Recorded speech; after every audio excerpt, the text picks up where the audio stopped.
Introspection is perhaps the most painful surgery to perform. The trumpets of daily affairs and the lords of St Lucian law are two of the most algrophobic breed of patients. Their lack of professionalism puts people's lives and freedom at risk. Who will be brave enough to not only switch the channel and turn off the radio, but burn the newspapers as a form of protest? Are those we depend on so jaundiced and prejudiced that the truth evades our collective society? Well, can I help you? What makes you mad? Are they the hot-button issues we ignore, the newspin which passes as newsmakers, and the useless talk we keep in touch with? Introspection, though painful, is necessary by the fourth estate. The beauty of a democracy is such that there are always separation of powers. So you have the judiciary, you have the executive, you have the legislature, and of course, a lot of people like to believe or think around the world in any democracy you have the fourth estate, and that is the media. A phenomenon is developing in our local media context where political agents posing as media practitioners are using the airwaves as a vehicle to drive their partisan political messages and interests. It's an incompetent media. It's a media that does not do any research whatsoever and consequently does not serve the purpose to the public for which it exists. Report what we say, because if you are going to doctor what we say and put it in a manner for people to generalize, then you are doing political mischief. The mass media constitutes the backbone of democracy. The media supplies information on which voters base their political decisions. The media also has the responsibility to identify social issues plaguing society and, when necessary, serve as a medium for deliberation between communities and institutionalized bodies.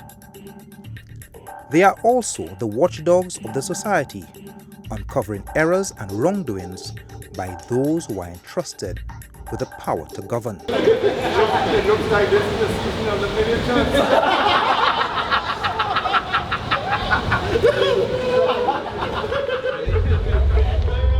It is therefore reasonable to insist that the media be held to certain standards in keeping with their professional responsibilities. The media's most important democratic function, to which they are held accountable, includes the surveillance of socio-political developments through the identification of the most relevant issues to the community that they serve, providing a platform for debate across a diverse range of views, holding officials accountable for the abuse of power through effective pressure on various mediums, providing a framework for the citizens to learn, choose, and become involved in the political process, and especially important, to resist efforts of the forces outside of the media attempting to subvert its independence. However, there is a growing concern that the mass media is not adequately fulfilling its mandate. Media critics claim that commercial mass media, controlled by a few multinational conglomerates, has become an anti-democratic force supporting the status quo. The news has become more entertaining than it is informing, supplying mostly gossip, scandal, sex, and violence. You know how many times I, as a parliamentarian, try to discuss issues in this country and I don't see it discussed in the press of this country? We only discuss the issues the press wants to discuss. And therefore they tell you these fellas like Robert Louis, they're not sexy enough because the discussion is not about Mepui. Political news is more about personalities than about their ideologies. In the absence of serious debate, voters are left with paid political propaganda containing only meaningless slogans, making them disinterested and cynical about politics. Deban! Deban! Deban! Rochamel, Cost Overrun, Yo Tuta Sam, Pa Mwen Kede Ek Pa Kwe Moun Saizia. I would have loved Mr. Frederick to read the letter which revoked his visa, but he did not do that. It is also claimed that the watchdogs are barking at the wrong things. The media hunts for scandal in the private lives of politicians and their families, but ignore the serious consequences of their policies, like sharks in a feeding frenzy. All too often, the media makes us fear the wrong things. Minor dangers are hysterically blown out of proportion, while much more serious menaces are left largely unnoticed. The exaggerated fears often lead to unnecessary measures and legislation and gonzo justice. Critics also complain that the media fails to report wrongdoings in its own industry. Mass media freedom is one of the major guarantees of general freedom of speech within any society, which is an essential element for ensuring other civil rights and liberties. The freedom of the press represents the ability to discuss without restriction and to criticize the activities of both the authorities of civil and private structures within the confines of the law and adhering to journalistic professional standards. Journalists contribute to the realization of the right to express unpopular opinions or agree with a point of view expressed by the majority.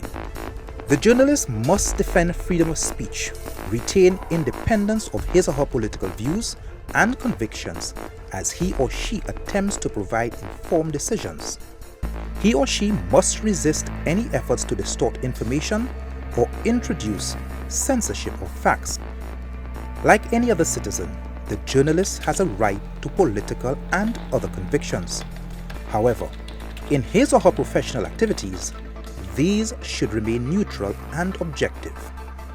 But does this balanced scale actually exist in Fair Helen? Do political pundits and press secretaries use their favorite Crayola marker over certain journalists? Furthermore, does the leader of government business even entertain journalists who attempt to bring the truth to light? When you say other roads, what do you mean? For example, you're a newsman. Newsmen are not allowed to ask questions. I'm not in an interview. Yes, you can ask me, but not I beg to differ. I hope that Mr. Lewis would tell you that I am a member of this community. Yeah, but you have a camera. So I have no camera. Okay. I have officially I'm taking on my camera and I'm asking you the question. Respecting the right of society to obtain objective information, the journalist must convey truthful information and a whole spectrum of opinions on certain issues. The news should be based on facts and information. It must represent the truth at all times, must be obtained from a myriad of sources, and must be complete and unbiased. It is especially important that information that can be deemed to offend or humiliate a person be checked thoroughly before embarking on exposure.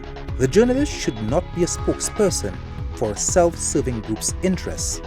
He or she should contribute to mass media's objective coverage of the pluralism of opinions and is not allowed to hide publicly important information or distort the facts in an effort to accommodate a minority faction.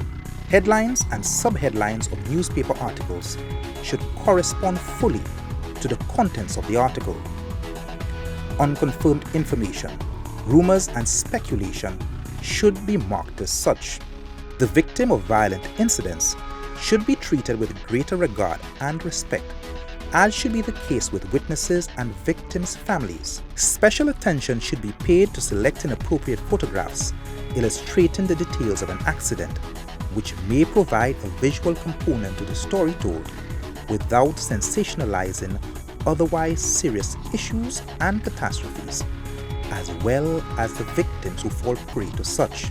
An awareness and humanity should be applied to sensitive issues as these relate to victims and their families, so that information is not disclosed before family can be notified or information can be verified.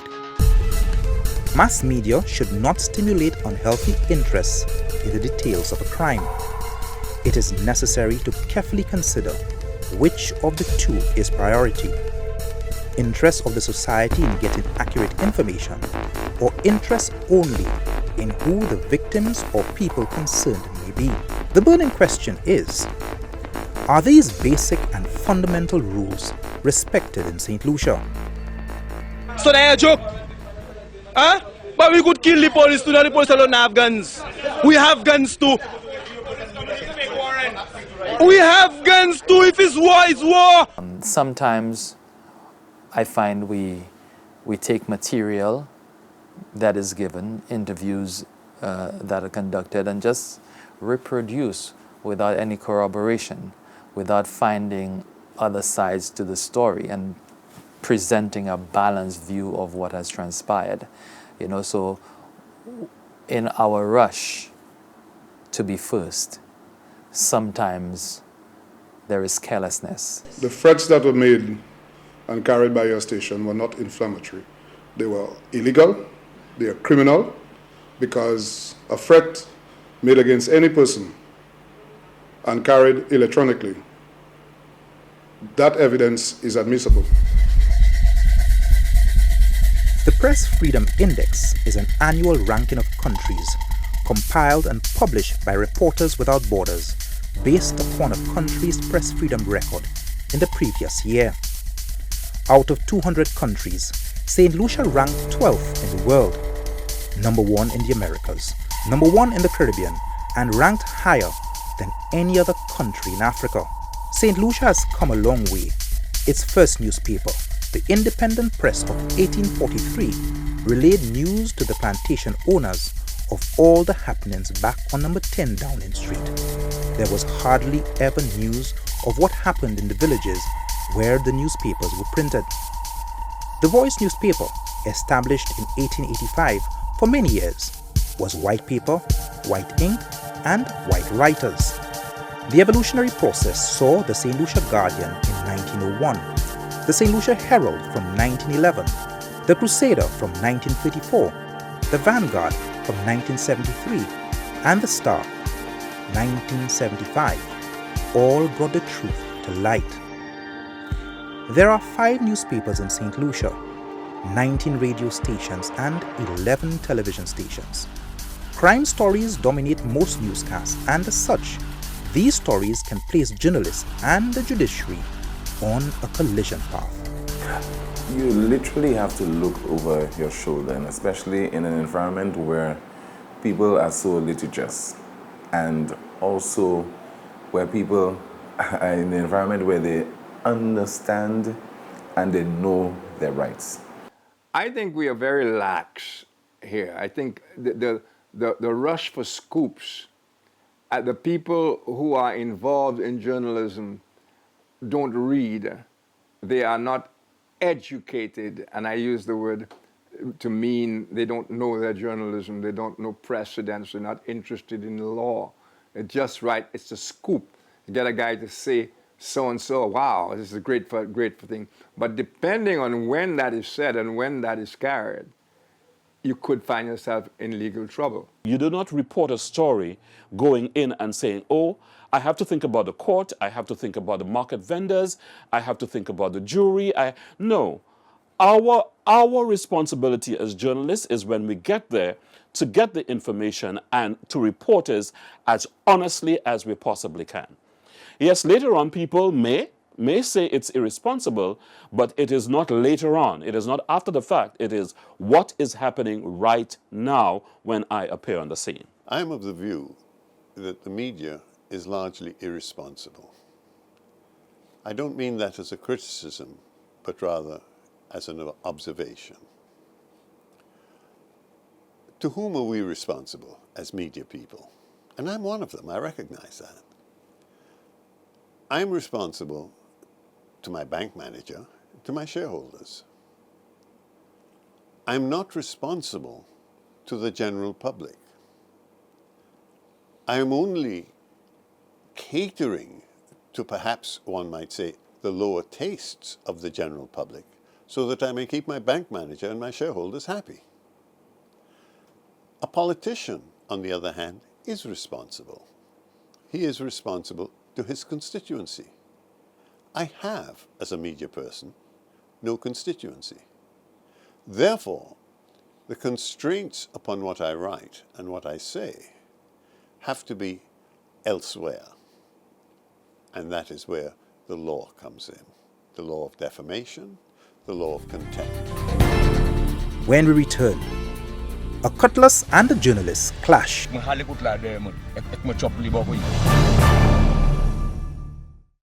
the hospital, there are a couple nurses about. This must be a safe place for me to leave you. I was told I had gallstones and a bladder infection.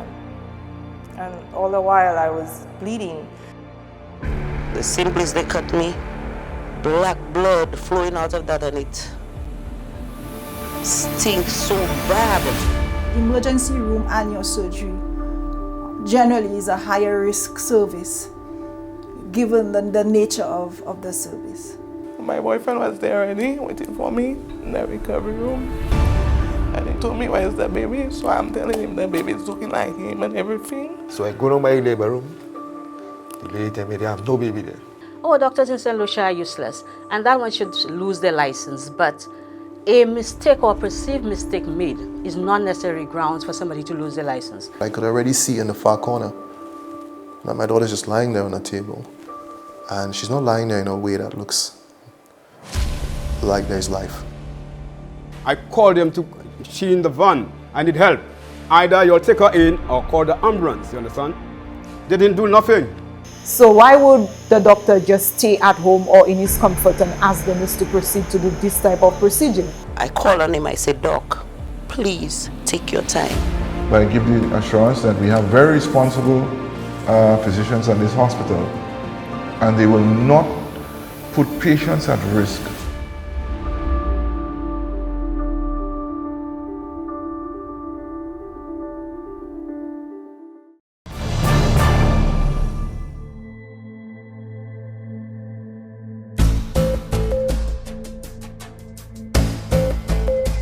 Behind these walls are hundreds of men, each with a story to tell.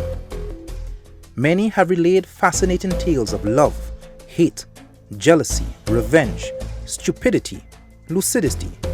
And then there are those claiming innocence. This man needed no introduction. I had seen his story on YouTube as relayed by a local newscast about 5 years ago. The reason why that I am here in Bodley, you broadcast. It wasn't me. Oh, by whose authority? It wasn't me. I saw it on television like.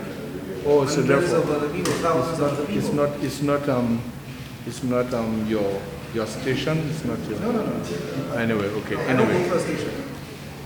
Okay. Yes, I watched from the time your crime happened. I watched it on television. And I was appalled. The body of 34-year-old Gilbert Isaac was discovered in a wooded area Monday afternoon. It is reported that the Balcar resident was involved in an altercation with an individual when he was chopped several times with a cutlass. The individual who committed the alleged act spoke to HTS News.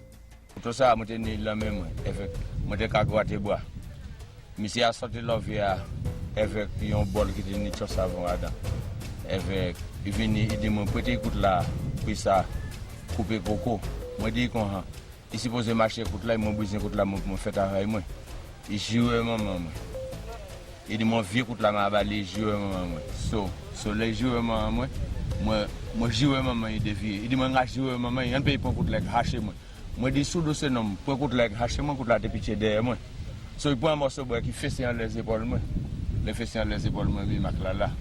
Les fesses morceau coûte là les épaules moi pousser morceau coûte là avec moi haler coûte là derrière moi et moi chop li boko yi là moi chop li boko yi moi style ka venir devant moi commencer doler tout partout en pays là moi peut te tout à pays de niveau là moi maté moi regarder moi j'aime li ka pisser ça et il m'a demandé pardon moi dit qu'on pardon pour qui ça ka venir m'a demander pardon travail pour venir travailler pas ka venir travailler l'argent moi n'approche moi c'est lui qui venir violer ou pas jamais ka passer ici ou ça moi la ka c'est ça ou venir faire et là moi fin moi prochain mon parti moi faire report. Je dis que la police pour venir à ma soirée, ça vous fait moi faire, c'est la vérité moi me parler. Ça c'est tout.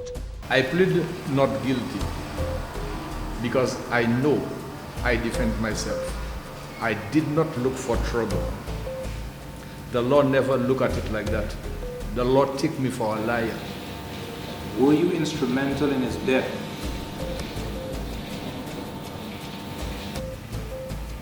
But as I told you, we were fighting, I defend myself. Why did you plead not guilty to causing his death? The reason why I plead not guilty, it is because when I see the post-mortem, the statement that I made with the what I did, I see an additional, and my lawyer tell me they will find me guilty for murder. There is nobody to be held responsible. After 3 years, for me to see that post-mortem and see another man could have been involved. So therefore, what can I do? It is too late. He demanded that I plead guilty because they would have found me guilty and give me maximum jail. Jail is not pleasant. How many years were you sentenced to jail? I have stayed in board like him there 2010. And I am going 2014. I only remain something like 4 days here. 4 days there? Yeah, that's what I remain. My man. We need to have a drink, bro. Tell me your name again. Joseph Pierre. Joseph Pierre. You're taking my interview somewhere I was not prepared to go. But since you're here, let's dance. Yeah, we will. Some would say that you're paying for your big mouth. What would you say? If somebody is saying that I'm paying for my big mouth, what would you say? What I would say, to God be the glory, because I haven't lied. Amen. I haven't lied. And if you had to look to speak directly to the people who broadcast your confession, what would you say? What I would have said to them, I believe they know the result of people who sell people out. They should know the result. It is unwise for them to broadcast me, a girl staying in England, calling my sister in Matnik, before anybody from St Lucia call my sister in Matnik and tell them about the case. My name and my face is scattered throughout the earthly surface as a murderer. Because of your words. Nobody put a gun to your head to tell you, say it. You said it on your own volition. You opened your big mouth to say it. Number one, what you are saying, it appears truth, but there is more to that. If I was prepared for such a calamity, I would have known how to deal with it. I am a law-abiding citizen. I seek not to make no offense. For my 54 years, this calamity occurs unaware. La mo chop li boko yi, mo still ka fini loufa. Mo commencé doler tout bateau à pays. La mo pete bateau à pays. De ni volant la mo maté. Mo garder moi j'aime li ka pisser ça. Et il m'a demandé pardon. Mo dit qu'on pardon pour qui ça ka fin m'a demandé pardon. Travail pour fin travail pas ka fin travail. L'argent mo n'a pas pensé le ka venir violer. I think it's a classic example of what should never ever happen. The alleged perpetrator of that particular incident is basically giving his side of the story to a reporter. That kind of evidence he should be presenting in court so that the court can dispassionately rule on this particular case. Also, the jury pool has been tainted. People are watching this on television, and they will either have sympathy for the alleged perpetrator or the attacker. And the jury pool will be coming from the society, and they would have already, without even paying attention to the evidence before them, the circumstances, the frame of mind of the attacker or the victim, they would have already made up their mind on this particular issue. And I think that is a classic example of clearly what should never happen. A lot of times the media depends on eyewitness to give body and to give substance to the news that they're reporting. And although it sort of traverses the law in some instances, I do believe the story was well done. It's not something that is uncommon for alleged perpetrators of acts, whether criminal or otherwise, ask questions about their actions, about their innocence or guilt, about the contributing factors or mitigating circumstances. So I did not have a particular problem with it.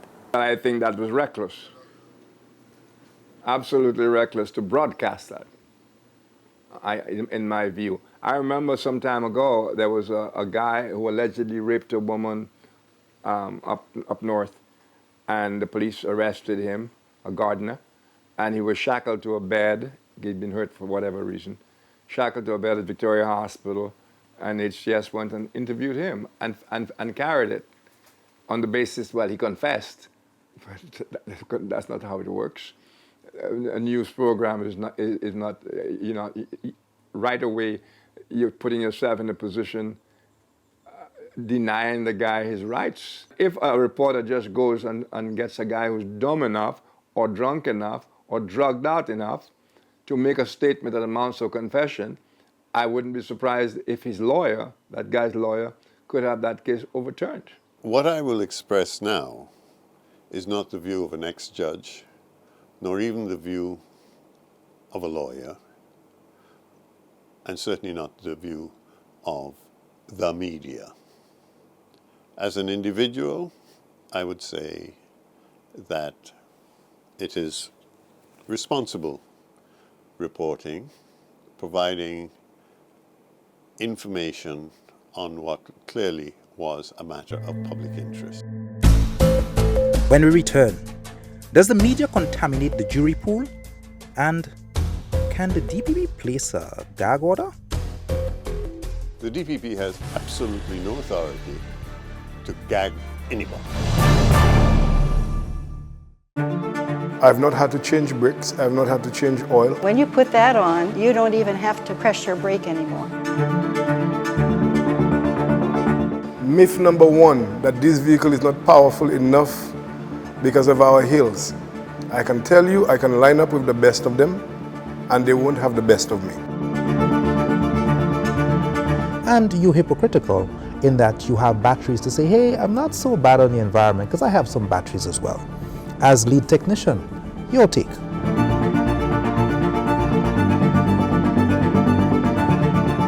This hybrid and EV thing, the truth is, it can kill you. And a way for the shipping companies to price gouge. What would you say? In North America, there are tax credits. The electricity company in St Lucia has crippled the industry. What would you say?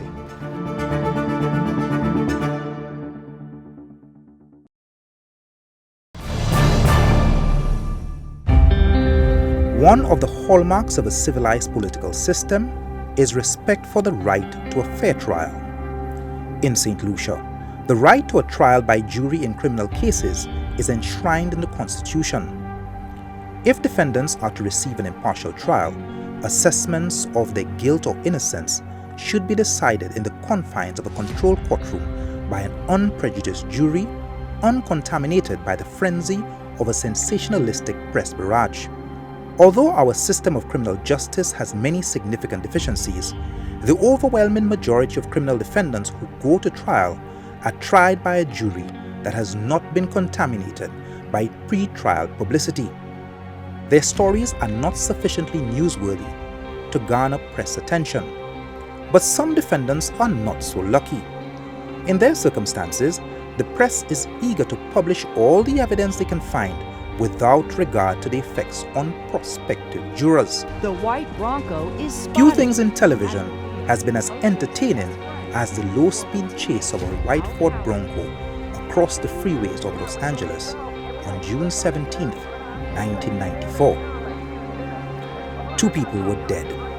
A third was allegedly threatening to kill himself, and millions across the United States and around the world tuned in to watch the spectacle. Since that day, the O.J. Simpson murder case has received more newspaper and television coverage than any other crime in recent history. Was this much coverage deemed jury contamination? St. Lucia, June 10, 1971. Marjorie and James Etherington, the general manager of Geese Industries St. Lucia, were found dead in their Mont residence, which was gutted by fire. Jean-Baptiste Fauché, Stevenson Florius, and Anthony Charles were arrested and charged. The Voice of St. Lucia relayed all the gory details, the possible motives, the conspiracy theories, and the ball-by-ball reporting of all the happenings from the courtroom. Was this much coverage deemed jury contamination? Gabu, Wada, Brian, Cassian, and the rest of the gang were common stars on the front page. Inside was methodical testimony of the court trial and process. Was this prejudicial? Donovan Lord skipped town after a forensic audit by the tourist board uncovered something was amiss with the marketing agency's balance sheet. According to officials, the former financial controller allegedly embezzled over $330,000 between the 2nd of June and the 29th of September 2008. In July, he was charged with 5 counts of stealing by reason of employment, but managed to elude capture. Lord was apprehended by the Counter-Drug Crime Task Force and Organized Crime Narcotics and Firearms Bureau in Trinidad and Tobago. On his return, Donovan Lord appeared before Magistrate Bellon John, a man with great legal perspicacity. Astonishingly, this magistrate allowed news cameras in his court to film just this case out of hundreds which he presides over. Was this much coverage deemed jury contamination? And did it violate the fundamental principles of contempt of court? Today, the Latin word sub judice, meaning under judicial consideration and therefore prohibited from public discussion, is the tool used to silence, albeit caution the media in an effort to thwart jury contamination. The media is not merely an organ that reports news. It is very much an organ, and I use the term organ to encompass the whole of media. It is very much an organ that influences people, so that in influencing people, it needs to be responsible so as not to contaminate the process of adjudication in courts. If a matter is before the courts, you have all the right to discuss it unless there are specific directives from the court not to discuss aspects of that matter. Whoever, pending any proceedings in any court, publishes, in writing or otherwise, anything concerning such proceedings or any party thereto, and this is important, with intent to excite any popular prejudice for or against any party to such proceedings, is liable indictably to imprisonment for 2 years.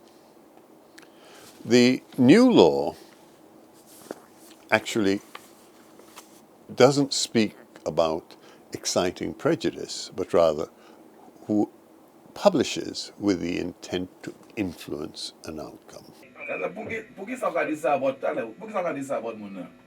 Because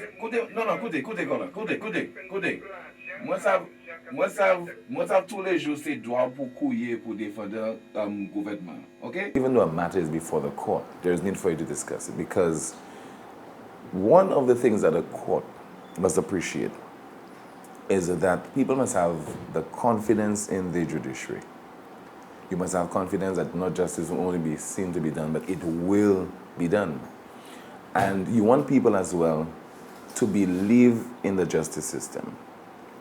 And if you are quick to say that this matter is before the courts, it's sub judice, and therefore you cannot discuss it, I think what you're doing is instilling that kind of fear into not only reporters, journalists, talk show hosts, etc., but also in members of the public who should see the court as not the enemy, but as their friend. Of course it has to, and it has to, because the media allows for a certain level of analysis and provides the opportunity for what we call public opinion.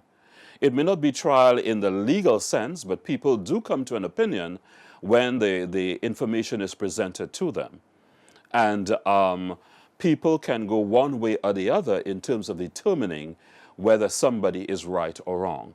And this is a direct, how would I say, outcome of how the media operates. Judges, magistrates, they have jurisdiction over their courts. So whatever transpires within the walls of their court, they have power over. Whatever happens outside their court, they don't have power over. So to think that, the excuse that many people give, that a matter is sub judice, and a lot of people use sub judice as a cop-out, and therefore it cannot be discussed, is hogwash. Victoria Charles Clark wants people to watch what they say as it pertains to the Lambert's Academy case.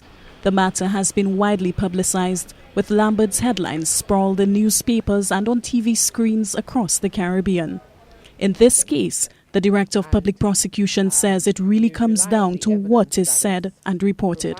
We must not give the impression that the court is our enemy or the judicial system is something that we should be afraid of.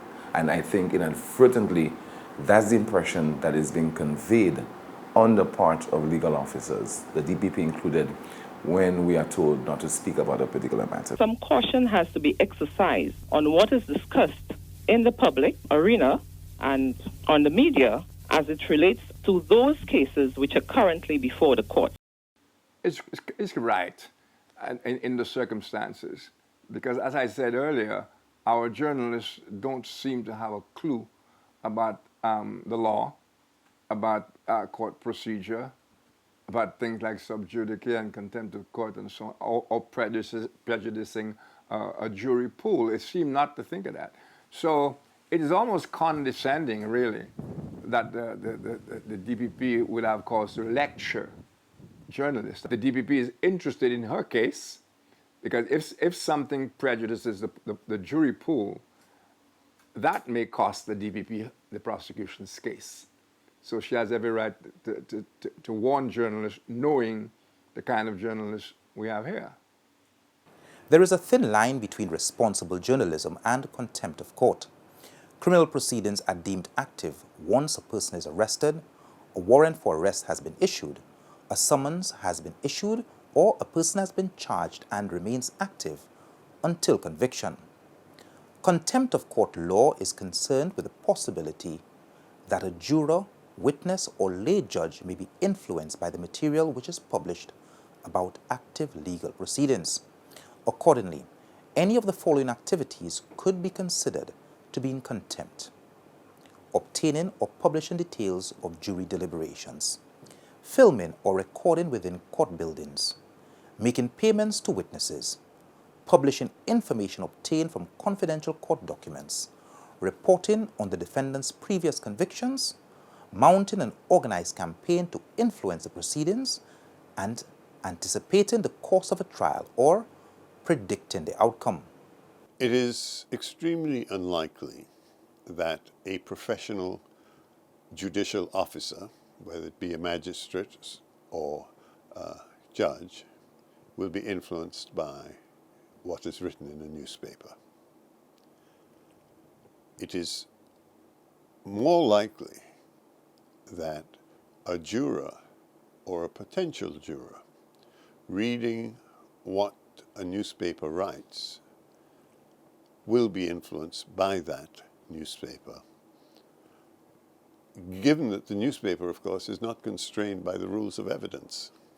If a person is charged with a violent crime, and you publish again and again and again pictures of that person under arrest, unkempt, untidy, and you show him next to, for example, a convicted murderer, that would be influencing people. You know, influence can be very subtle. It doesn't have to be overt and in your face. Who, what, why, where, and when.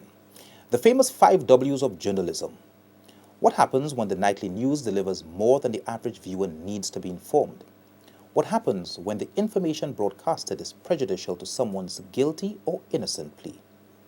Who has a right to place a gag on the said media when a topic of national interest is debated over the airwaves?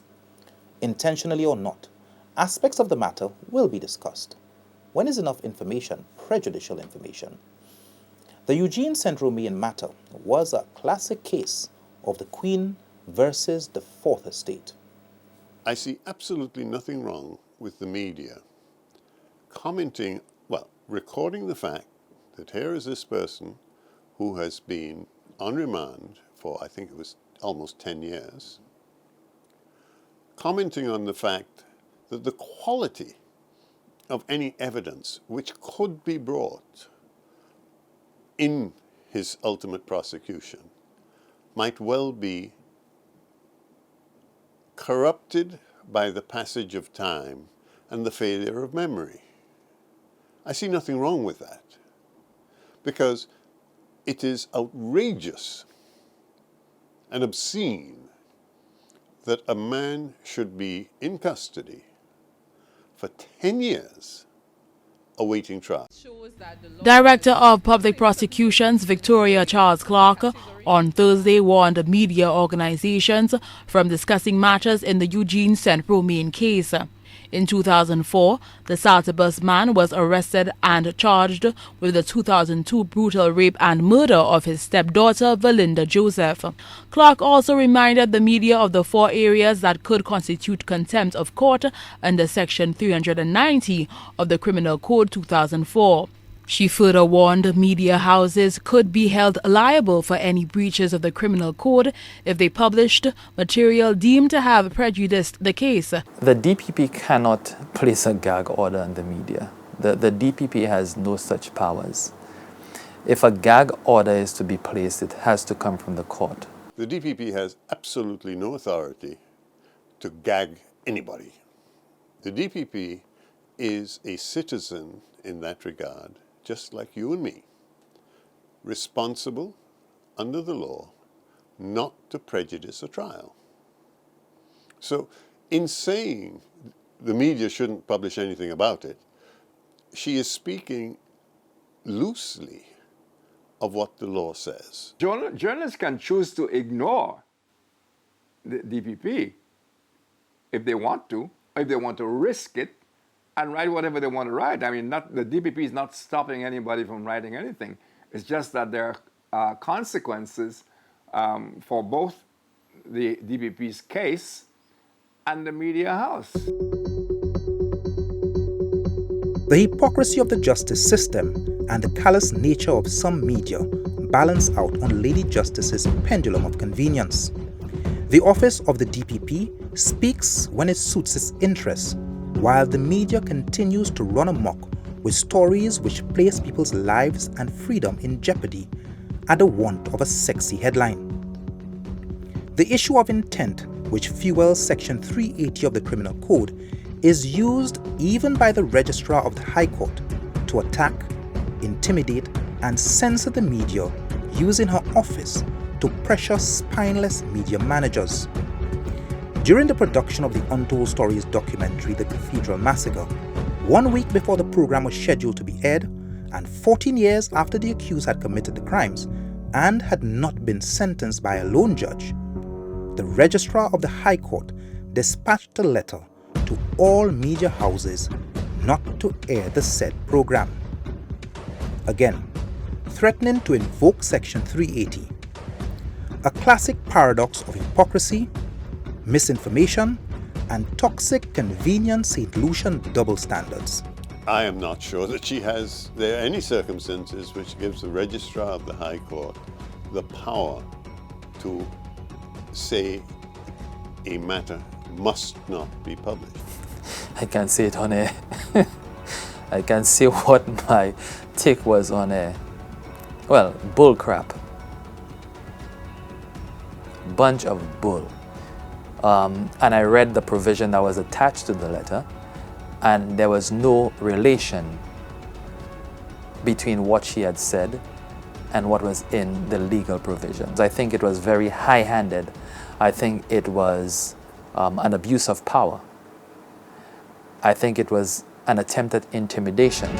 When we return, a beach picnic ends in murder and jail for Rick Wayne.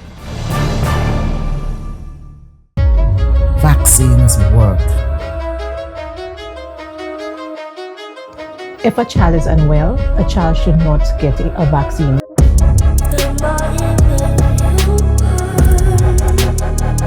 Vaccines are medicines, and medicines undergo stringent testing protocols before they are placed on the market.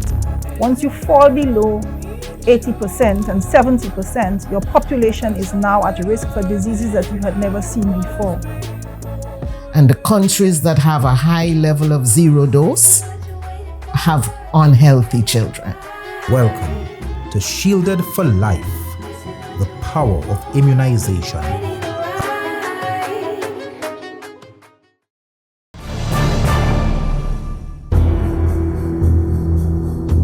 His name is Cuthbert Phillips.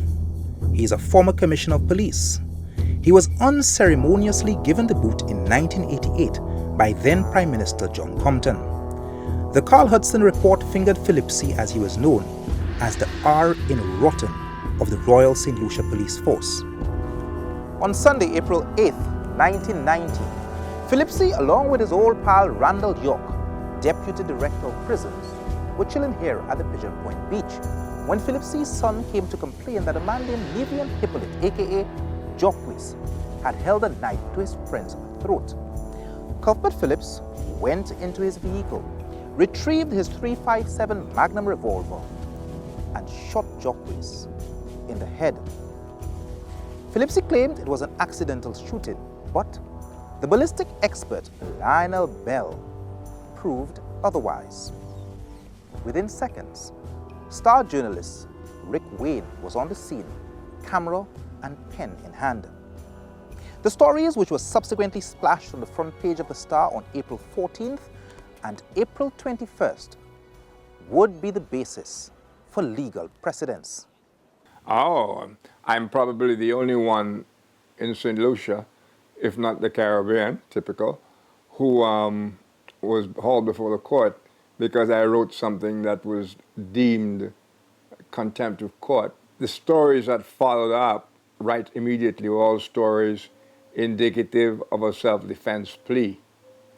And there were people there who came to me, and this was all published, by the way. Some of that stuff was published in the Crusader, and but defensive of the alleged shooter. And I carried a story that quoted two witnesses to what had happened. For a start, that the guy who was shot was unarmed. And all of that, the contrary to that, was written in the Crusader. So you'd think that both papers, if any charge was going to be laid, both papers would be involved. In fact, Cuthbert Phillips and Queen's Counsel Kenneth Moplesey demanded jail for Rick Wayne. Legal shenanigans were tried by both the Phillips and Wayne side, but after nearly a month, the judge made a surprising ruling. The paper referring to the deceased states he had been shot in the head at point-blank range with a .357 Magnum, among the most powerful of handguns. The connotation is obvious. It is on the page 3 of the issue of the Star dated April 21st that one finds the most offensive publications. Certainly prejudicial to the applicant's fair trial, potential witnesses had given evidence to Rick Wayne, a person who is well aware that the police have already begun criminal proceedings. Special attention was focused on this line. Both Irene and Georgiana swear they never saw Hippolyte with a knife on that day. This statement leaves little doubt the issue is being tried in the press. The reporter seems to have administered the oath to Irene and Georgiana. In my judgment, the effect is to tell the public that Irene and Georgiana's story is the truth and nothing but the truth, so help me God. Contempts are glaring and are calculated to prejudice the course of justice and the fair trial of the applicant. I find the Star guilty of contempt and impose a fine of $1,000. Ironically, the Voice newspaper was also threatened with contempt for publishing articles which were pro-prosecution. Hypocritically, the Crusader newspaper, which relayed the same story yet posited the theory of a self-defense killing, was never cautioned. The vicious, albeit callous cycle of bringing the truth to light, though it may prejudice a fair trial and contaminate the jury pool, is the norm in St Lucia. Every television station is guilty of worse than what Rick Wayne reported. The story of Joseph Pear, the farmer from Saltibus who had a mic shoved in his face, a confession extracted and broadcast for the elucidation of the general public, was contemptuous in nature and no doubt prejudicial to the accused. The lords of law and jurisprudence, along with journalists, sat idly by while this man's rights were violated. When high-profile legal issues arise, the traditional media must attempt a familiar balancing act, weighing ethical obligations of fairness, accuracy, and objectivity against the necessity for timely and competitive reporting.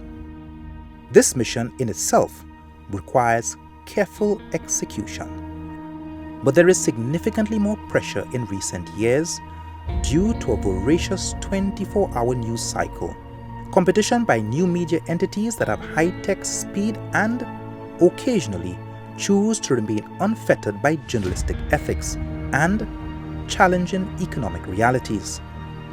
Time, a landmark court case, and greater awareness will determine whether we are frozen in a gonzo era of journalism or whether we are held to a much higher standard. Could go on and on, the fool has never been told. Could go on and on, the fool has never been told. Could go on and on, the fool has never been told.